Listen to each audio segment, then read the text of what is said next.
So what happens is that whoever filled in that blank after the BICAM report was signed, containing the blanks, was signed by those 11 or 12 members of the BICAM, that had no authority to fill that in.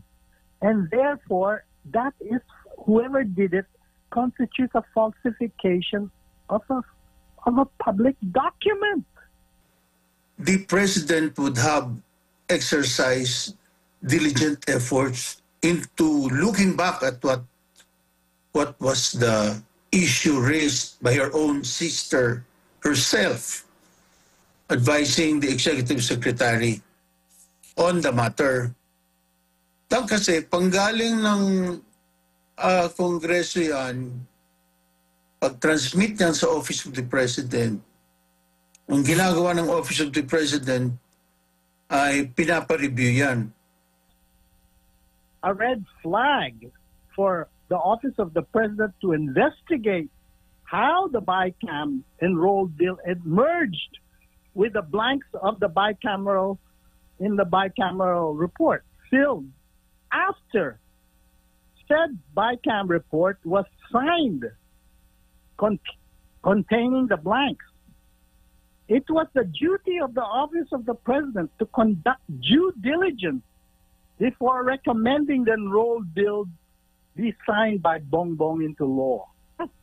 The President signed into law a document that is a forgery, okay? There is nothing that can cure it. The cure is you have to go back and start the process again at the bicameral stage. The President cannot cure it. It's already null and void ab initio from the start because it was based, the GAA was based on a forged document.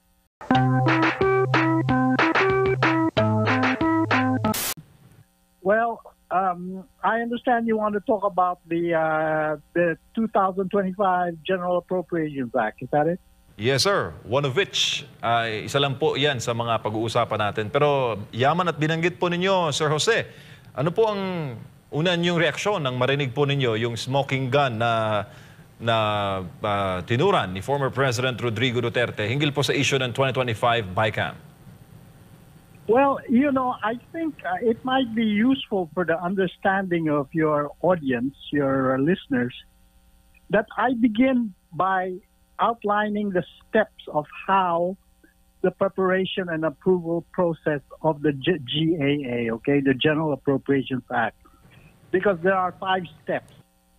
And then we can see where they went wrong. But first, if you allow me, I'd like to begin by outlining the 5 steps through which the GAA goes through before it becomes law. Yes, sir. Go ahead po. Well, the first stage is the Budget Coordination Committee, headed by DBM and composed of the Secretary of Finance, the Director General of NEDA, the Governor of the Bangko Sentral ng Pilipinas, and the Executive Secretary. They prepared a budget to submit to the Cabinet for discussion with Bongbong.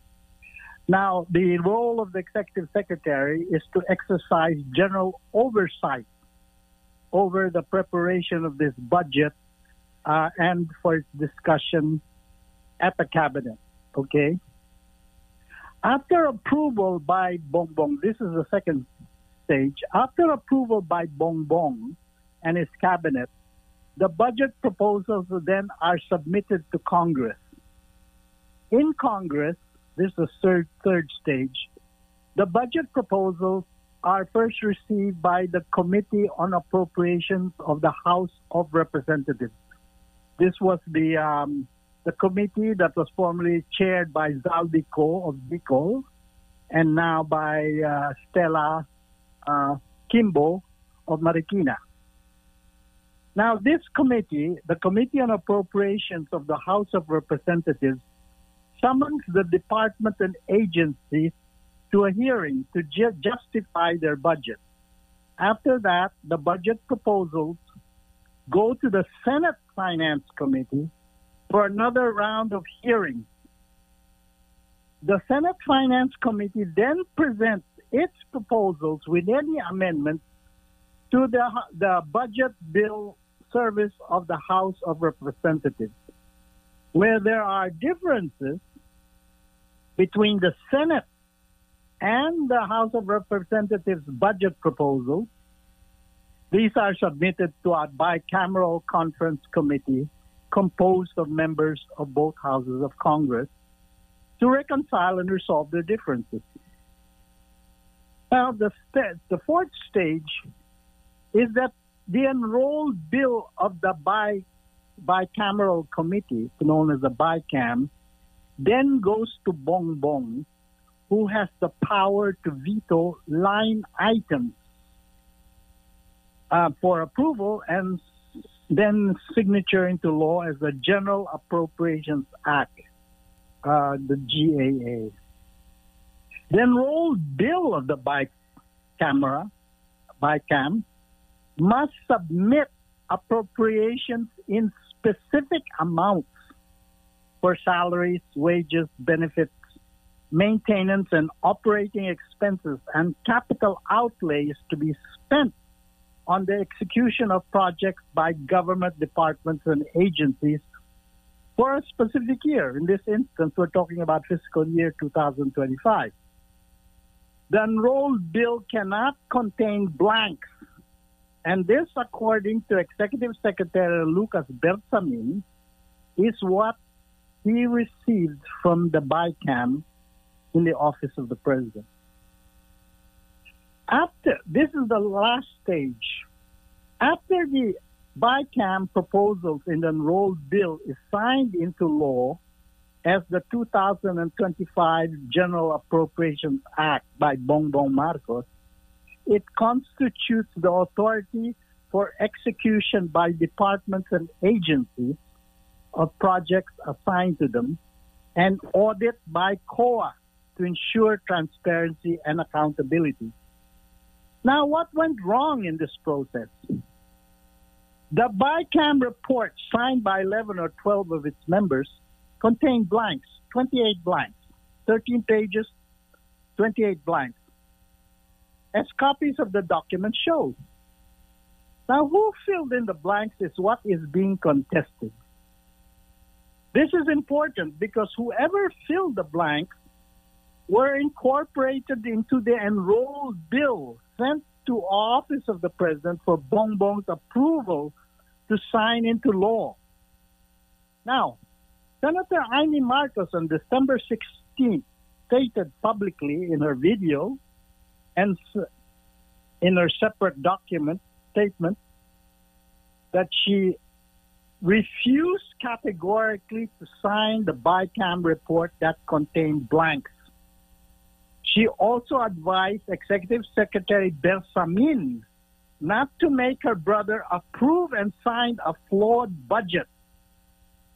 Based on Amy's warning, that by itself was a red flag for the office of the president to investigate how the BICAM enrolled bill emerged with the blanks of the bicameral in the bicameral report filled after said BICAM report was signed containing the blanks. It was the duty of the office of the president to conduct due diligence before recommending the enrolled bill be signed by Bongbong into law. That was what Amy meant by warning Bersamin not to lead her brother into harm.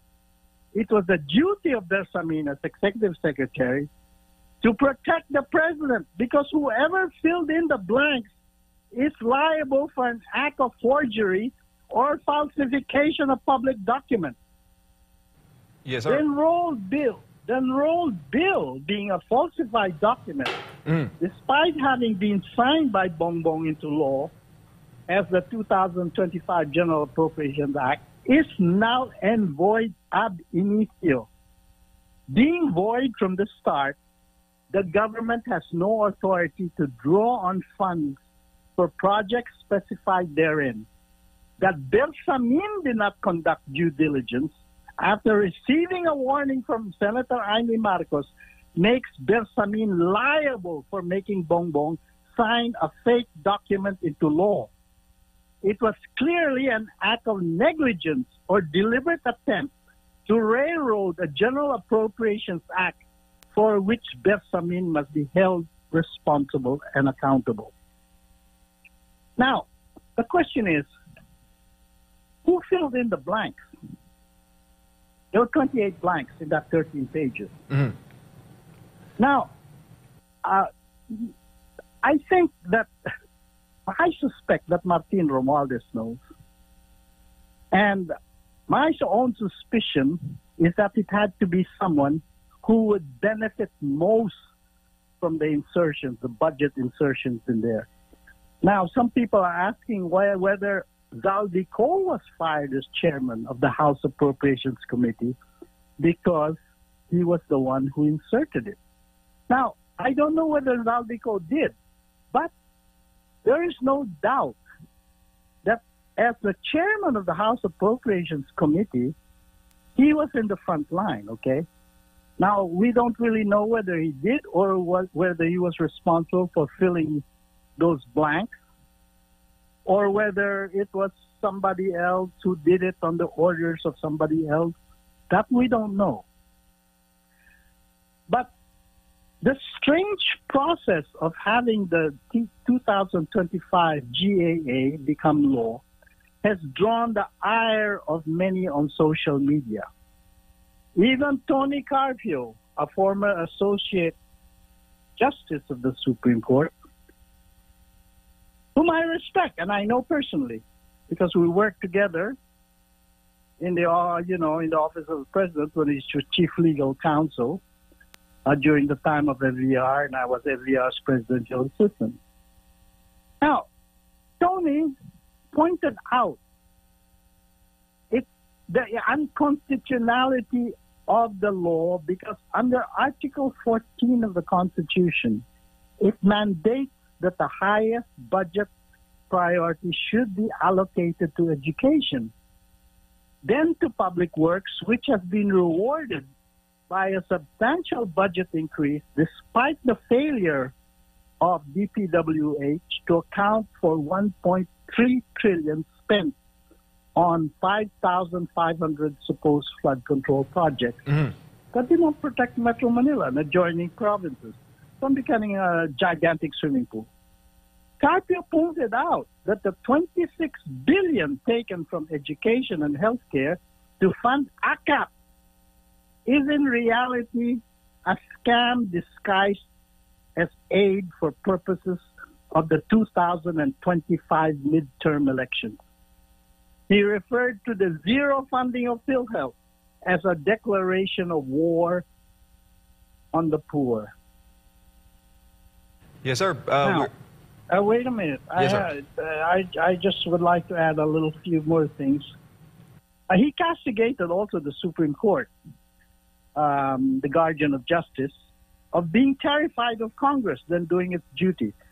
Now, Apa Ong Pin of the prestigious Makati Business Club referred to the 2025 GAA as a twisted budget, quote unquote, to serve patronage politics with no accountability or transparency. And broadcaster Ted Filon, in his Sazuela sa Politica program, called the 2025 GAA with 288 billion last-minute insertions pure highway robbery. Okay, that is the background which I think your listeners should understand how the budget process works from the beginning all the way up to its signing into law by Bongbong Marcos. And then that is only when you can understand where it went wrong. Because, on December 11th,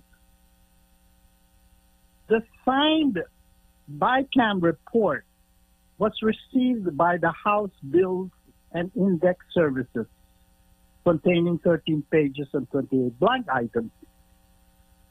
On December 18th, Amy refused to sign the BICAM report, and she sent a warning to Executive Secretary Bersamin for her brother not to sign a flawed budget. So, in between there, a week, 2 weeks later, Bongbong signed the General Appropriations Act. Now, this is the timeline. But you see, between the time that Amy Marcos warned Executive Secretary Bersamin, who should have exercised due diligence after receiving that warning from Amy Marcos, he should have exercised due diligence to find out what went wrong before making the president sign it into law. He did not. And that's why he's liable. He cannot escape liability for that. He was negligent. So there were 2 weeks that happened in between, okay? And, the office of the president had sufficient time to exercise its due diligence and investigate. Ano ba talaga nangyari? Yes, sir. Okay. Okay, those are my comments. Now I'm open to questions. Sir, we're glad na makakasama din natin ang isa sa mga naging budget secretary ng Republika ng Pilipinas. Wala iba kundi si former budget secretary Wendell Avisado. Sir, maayong gabi. Si Admar CMJ, makakasama natin si Sir Jose L. Rendino. Siya po ay former presidential consultant ng Ramos administration. Sir. Yeah. No, Magandang gabi sa ating lahat, sa iyo Admar at kay Mr. Alejandrino at sa lahat na sumusubaybay at na nanonood sa inyong programa. Sir, anong number one ninyo na suspicion o analysis dito po sa nangyari na ganito na ang kinahinatnan ng 2025 budget? Marami nagsasabi yung gaaraw natin is perceived as graft-ridden. Marami ding nagsasabi na ito unconstitutional. As a former budget chief, sir, ano po ang tingin niyo dyan? Inaral ko din yung issue na ito at unabis, ang masasabi ko talaga ay ang nangyari was a pure legislative, if you may call it oversight or was it purposely done? Kaya humantong sa ganitong sitwasyon. Ang kailangan nga lang natin dito na maliwanagan ang taong bayan sapagkat pera nila ang gagamitin sa lahat ng mga gastusin. Karapatan nilang malaman kung ano ba talaga nangyari. At ang nangyayari lang din kasi ngayon, hanggang ngayon wala pa tayo nadidinig doon sa mga pumirma sa BICAM report. Dahil nga, hindi pwedeng magkaroon ng enrolled bill na kung ang pagbabasihan ay yung committee report na kinulang ng kung ano talaga ang dapat na nandoon. What I mean to say is, ang blanco doon na talagang klarong walang halaga ay yung binigay na budget sa DA, sa NIA, at saka yung sa PCA. Hindi yung typographical error or kinulang ng kung anong salita ang gamitin. Amount yun eh. So hindi pwedeng iwanan yun sa technical staff na siyang magpuno kung ano ang pagkukulang doon. Dapat yun talaga kumpleto. At kahit na yung mga technical error, ay hindi po pwedeng punan ng technical staff. Kailangan ibalik yun sa plenaryo. Kasi sila lang ang po pwedeng gumawa ng pagbabago kung meron man. At ang nangyari nga nito, hindi nga naunawaan ng taong bayan ngayon. Kaya maraming agam-agam, maraming kuro-kuro, maraming suspetsa, at maraming katanungan. Siguro maliliwanagan ito kung magsasalita ang mga membro ng Bicameral Conference Committee. It behooves on them to inform the people what really happened.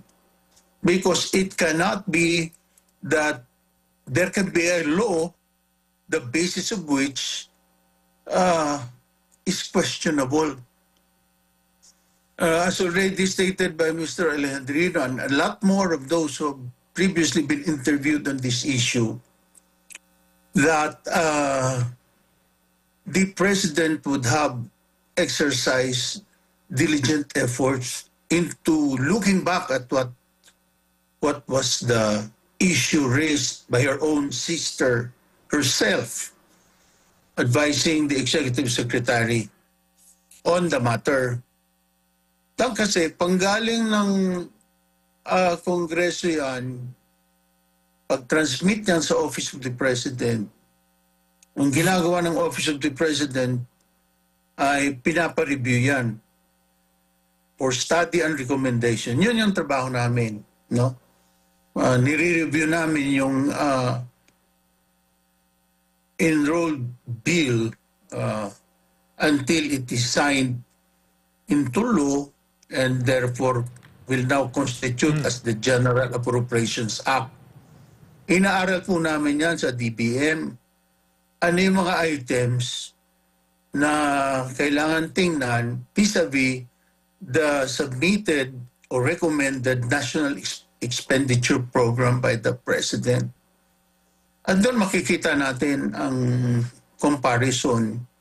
At the other items that are deemed to be not in accordance with the Constitution or those that are against the public policies and or standing rules on the matter of having to make sure that this goes to the rightful department or agency of government. So meron mga nabibito na items at inaaral talaga ng DBM yan. At yun na lamang na kung tiningnan din ng DBM yan in terms of ano ba nangyari, because most of the time nandiyan po ang DBM pagka budget ang pag-uusapan, almost always the DBM is there as a resource person. Liban na lamang kung ang nag-uusap ay yung Bicameral Conference Committee because then normally it's not made public and sila-sila lang ang nag-uusap. Kaya kung sakaling mayroong mga katanungan dyan, sila din mismo, yung Bicameral Conference Committee, yung mga members doon, ang dapat na magsalita at ipaliwanag ang kabuuan ng kanilang ginawa sa pag-review ng mga sinasabi nilang conflicting versions or items in the budget na sa huli ay napagkasunduan na nila. Opo. Kasi sila yung third Congress, sila yung talagang final say, kumbaga, in terms of what should constitute as the enrolled bill that will now be submitted to the President for signature and thus becomes the General Appropriations Act. Po. Secretary, sinabi po ni Congresswoman Kimbo ngayong araw na yung, and I quote, yung bicameral report explicitly authorized the technical secretariats, nabanggit po niyo itong katagang technical secretariats of both houses of Congress to implement corrections and adjustments as required. Pero may mga lumalabas na report na yung authorization are limited lang, Secretary, sa typographical, grammatical, and printing errors. Hindi yung fill in the blanks sa BICAM report. Sir. Tama po yun. Dahil ang sinabi lang doon yung mga typographical errors and those that would require simple correction but certainly not to fill in the blanks specifically for budget appropriation or allocation. No? Kasi wala nga doon eh. Kaya nga kung ganun, walang amount sa Bicameral Conference Committee report in terms of appropriating certain figures or amounts for specific departments. Nabanggit ko nga kanina yung DA, NIA, tsaka PCA. Paano nagkaroon ngayon ng amount yan at na-filled up yung blank or blanks doon sa enrolled bill? Who did it and who ordered that such be done? Opo. Thank you, sir. Balikan ko lang si Sir Jose, bago lang si Partner Admar. Sir, itong issue na ito ba ay will make or break this current administration, yung 2025 BICAM? You know, if I may just say one small thing there, okay? Sige, sir. No, go ahead po. My colleague there, who is a DBM director, and whom I totally agree with. If you look at the timeline, December 11th, the signed BICAM report, which was signed by 11 or 12 members, was received by the House Bill and Index Services, okay, containing 13 pages and 28 blank items. In other words, what those 11 or 12 members signed contained 28 blank items. Now, from the time of December 11th to the time that it was submitted to Malacanang in an enrolled bill, passed 1 week, okay? So what happens is that whoever filled in that blank after the BICAM report was signed, containing the blanks, was signed by those 11 or 12 members of the BICAM, that had no authority to fill that in. And therefore, that is, whoever did it constitutes a falsification of a public document. Hello? Yes po, magandang gabi Sir Jose. Si Admar po ito, no? At maayong gabi isab kay former Secretary Wendell. Kay Sir Jose muna bago kay former Secretary Wendell. Sir, ang bilang presidente po, ngayon na narinig na, nakita natin yung medyo pagpihit, no, ng Executive Secretary mula doon sa pag-iit na walang blanco sa GAA, and in-emphasize nga hindi naman GAA talaga yung may blanco, parang dumistansya siya na walang kinalaman ang presidente rito. Pag nalaman po nila na ito talaga ay nagkaroon po ng blanco ang BICAM, wala po bang dapat gawin ang presidente rito bilang pagpapakita, considering siya yung pinaka-leader natin sa bansa, wala ba siyang kayang gawin na magbigay ng kaparusahan or kung ano ba? Almar. Opo. Almar. Admar po, Admar. Huh? Admar po, Hello. Sir Jose. Go ahead po. Yeah. If I may answer, okay? Once you pass, the president signs into law a document that is a forgery, okay, there is nothing that can cure it. The cure is you have to go back and start the process again at the bicameral stage. The president cannot cure it. It's already null and void ab initio from the start, because it was based, the GAA was based on a forged document. You understand? Opo. The enrolled bill was actually a forgery because the blanks were filled, you know, by someone who didn't have any authority to do that. Only the BICAM members could do that, complete the process, and they all sign after that. You cannot do it afterwards. Hello? Go ahead po. There's no way to cure it. It's void ab initio. It's void from the start. What you have to do is go back to the BICAM and say, start again the process. Scrap what I signed. That's the only way you can cure it. The president cannot cure it. Opo. He's not the BICAM. And he was made to sign because there was no due diligence exercised by the office of the president to inquire about, this strange thing between what you are receiving from Senator Amy Marcos information. So, Bersamin is also liable because he didn't do his job. He made the president, Senator Amy Marcos, ask him not to lead her brother into harm by signing a flawed budget. And Amy Marcos was completely right. That's why she refused to sign the BICAM report, because it contained 28 blanks. But 11, 12 other members signed it. You understand?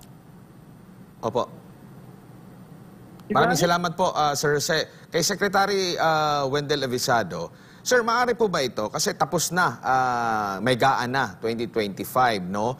At sinasabi na para po sa budget fiscal year 2025, ay binawasan po ang pondo para sa Department of Education. Yet sinabi po ng Pangulo na gusto niyang mag-allocate ng pondo para sa mga key programs sa DepEd. Paano po kaya ito mangyayari, sir, na tapos na yung budget? Pwede ba maglipat ng pondo ukol dito, Secretary? Tungkol sa issue na yan, hindi na po pwede. Kasi for all intents and purposes, meron tayong batas governing the General Appropriations Act for this year. Kaya kung maghanap siya ng pundo, it can only be through a supplemental budget kung gugustuhin niya. O kung may iba pa siyang pagkukunan sa Office of the President. Pero malaking halaga yun eh. So, ang talagang pwede lang gawin ay dahil batas na yan, it's up to him if he will really continue to implement it despite the issues involved in the signing of this General Appropriations Act. On the other hand, the only way to cure also, I mean not really cure, but precisely to set it in a way that the law must comply with the constitutional requirement and the regularity of its enactment and signing into law is precisely to raise that to the Supreme Court. No? Kasi it's only the Supreme Court. The President, as already pointed out by Mr. Eliandrino, cannot cure it because he has signed it already, and therefore the way to correct it and or to declare its unconstitutionality is by raising a petition before the Supreme Court and let the court act on the matter. Kung pagbabasehan po yung Constitution, sinasabi po na ang education sector po ang dapat may malaking pondo sa taunang budget. Nagtataka po ang mga bumusisi dito po sa 2025 kasi nga po parang isinasama nila sa education itong PMA, PNPA. Ito po ba ay nakagawian na o first time nyo rin po na narinig ito sa kasaysayan po, sir, na kasi ang pagkakaalam ng ordinaryong tao, pag sinabi mong pang-edukasyon, nandyan yung sa DepEd, sa TESDA, or sa CHED, no? Hindi kasama yung sa PMA, PNPA. Ano masasabi mo rito, former Secretary? For the 3 budgets that I had personal involvement, no? Yung calendar year 2020, 2021, and 2022, never yan nangyari na kasama sa budget ng Education Department ang allocation for PNPA, for PMP, for TESDA, for CHED. Hindi pwede kasi talagang hiwalayan, no? And therefore, kailangan nga suriin muli at talagang tignan kung para lang lumabas na mas malaki or malaki yung budget ng education, ay isinama ngayon mga talaga normally hindi naman na sinasama. Opo. Never in my watch, during my watch na nakasama yan sa budget ng Education Department. Opo. Bago lang po si Sir Jose, dagdag ko lang po sa tanong, Secretary. Sa budget process po natin, meron po bang bahagi dyan na hindi pwedeng maging transparent? Kasi doon pa lang sa committee level, nakikita natin, naka-livestream ito.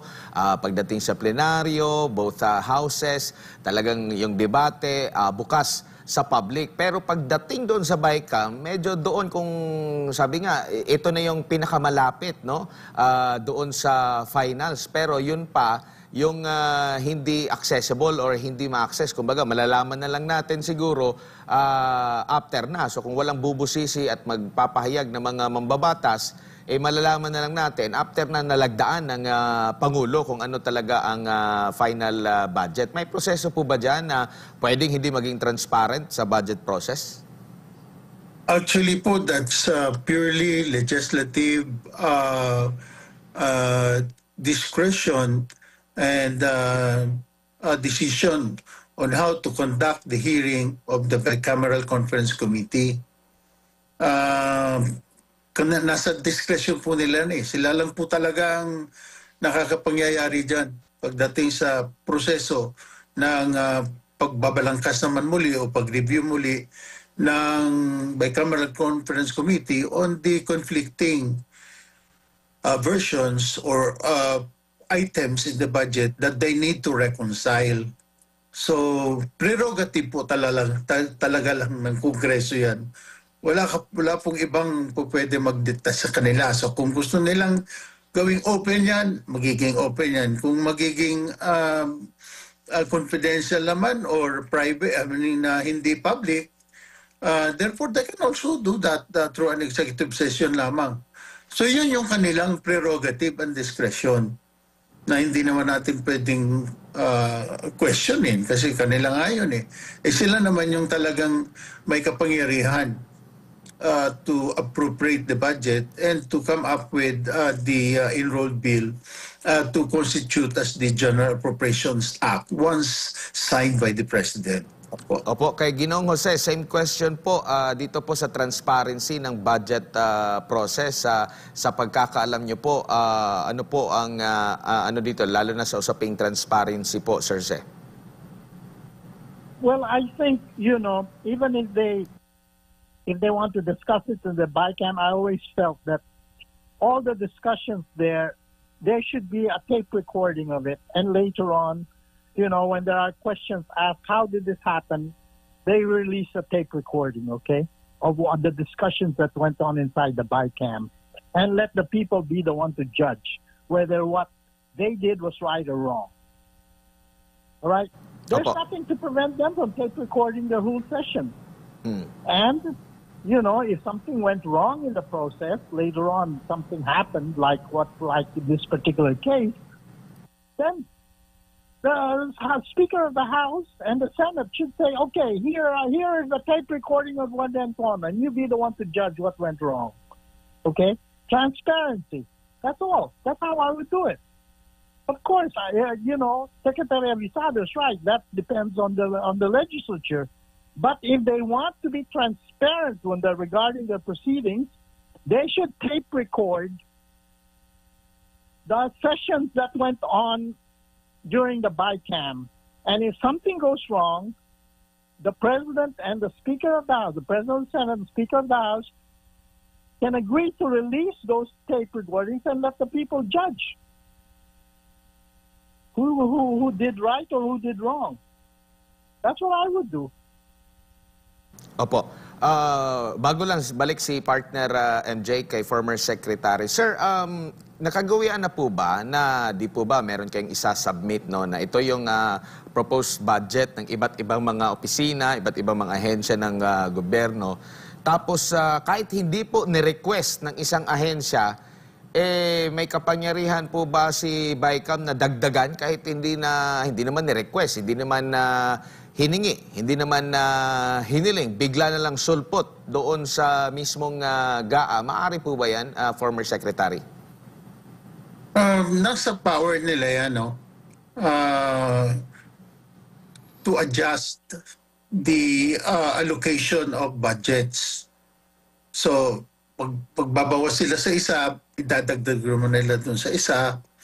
Nagagawa nila yan, and that's part of their power, no? Power, kaya natin natawag power of the purse, because they determine just how much allocation would really go to these departments. Dahil ang NEP or National Expenditure Program, hindi yun ang absolute na figures na sinasabi natin. No? Ina-assign lamang yun base sa lumalabas din na resulta ng budget hearing na tinatawag ng DBM to determine. No? Kasi titingnan natin yun, ano ba ang talagang kaya lang ng department na yan? No? Ano ba ang naging kapasyahan niya sa paggamit ng pundong binigay sa kanya? In other words, looking at the absorptive capacity, no, and the manner by which the departments also implement and complete the projects on time. So, but that is not, as I have said, the absolute of the budget that is given to them. Na-adjust yan ng Kongreso bago sa kanilang, kung sa kanilang paningin at pag-re-revisa at sa pagdinig din, kasi nag-hearing din sila, ay ito lamang yung dapat na ibigay. Tapos ilipat naman yung iba, yung sobra sa ibang ahensya. Tubalit yung